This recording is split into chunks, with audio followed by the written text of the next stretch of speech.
And if someone is to go so far as to take another human person's life, then the only punishment that could meet that crime is the death penalty, is capital punishment, which goes to show you how significant murder is in the Bible.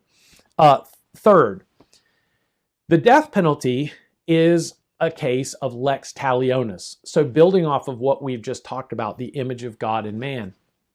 Lex Talionis is a principle in punishment that basically states that the punishment fits the crime.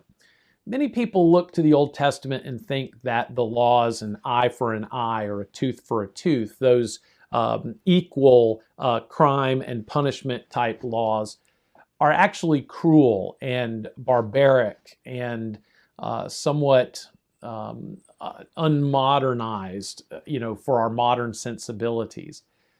But actually, those Old Testament laws, that an eye for an eye, tooth for a tooth, Lex Talionis, was actually much more favorable and much more merciful than other old law codes of the ancient Near East. For example, Hammurabi's code, which says that if you were caught stealing, that you could have your hand chopped off.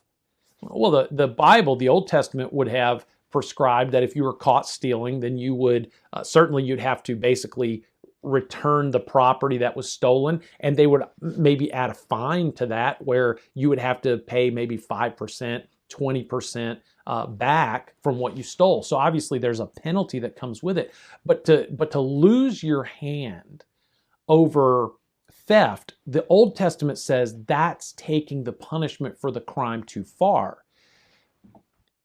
When someone takes the life of another human being, you cannot go farther than the taking of that person's life, which again shows you just how significant murder is.